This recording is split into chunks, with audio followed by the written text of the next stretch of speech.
At this moment, the buzz in the Tesla and financial world is focused on Tesla's September 3rd Cybercab event in Austin, Texas. Now, everything currently points to the production of a two-seater with no steering wheel or pedals, and that it will join the existing Robotaxi service that's already in operation in several cities. But what if Tesla uses that same stage to also introduce a consumer version that you could actually buy and drive, that includes a steering wheel and pedals, priced in the mid-$20,000 range and equipped with the latest FSD hardware? Okay, this is not the expected path, as the Cybercab was designed from the ground up for full autonomy, and Gadget is already producing the no controls version. Still, the platform is real. Manufacturing capacity exists, and it's important to note that one of the operational milestones in Elon Musk's compensation package is reaching 10 million fully active full self-driving subscriptions.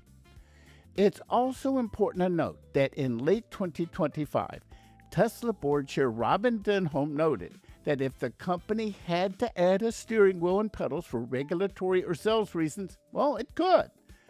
That earlier comment makes this what-if scenario worth exploring. Before you call me crazy, a few things do stand out. First, there's factory utilization.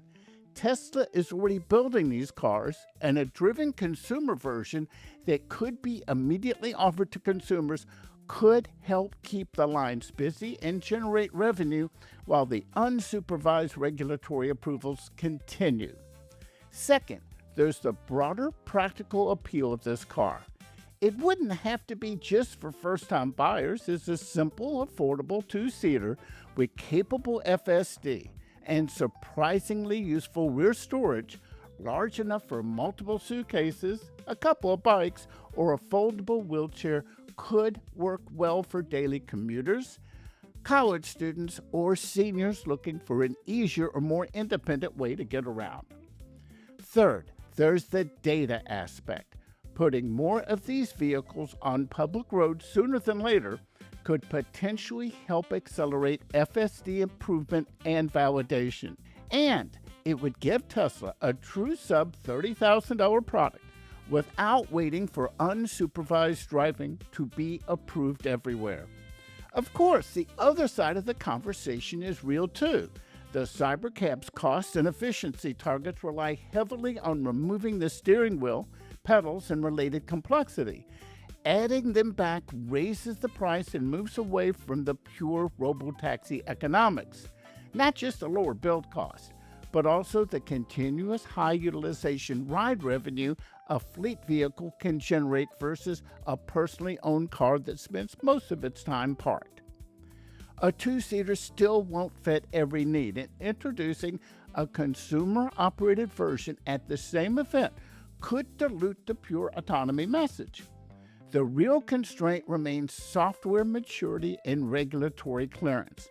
Now, looking a little further ahead, what if a consumer version bought today could later be converted, controls removed or disabled, so it could join the robotaxi fleet once unsupervised FSD is fully ready?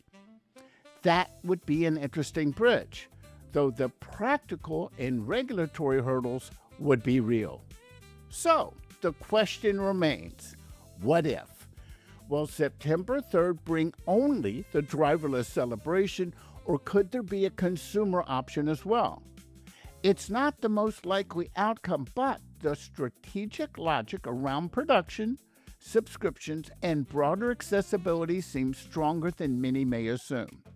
Would a two-seat Tesla under $30,000 with the latest FSD hardware and usable cargo space be useful for commuting, school, or everyday independence? I'd love to hear your thoughts. Like you, I'll be watching the Austin event closely. That's it for now. I'll see you next time.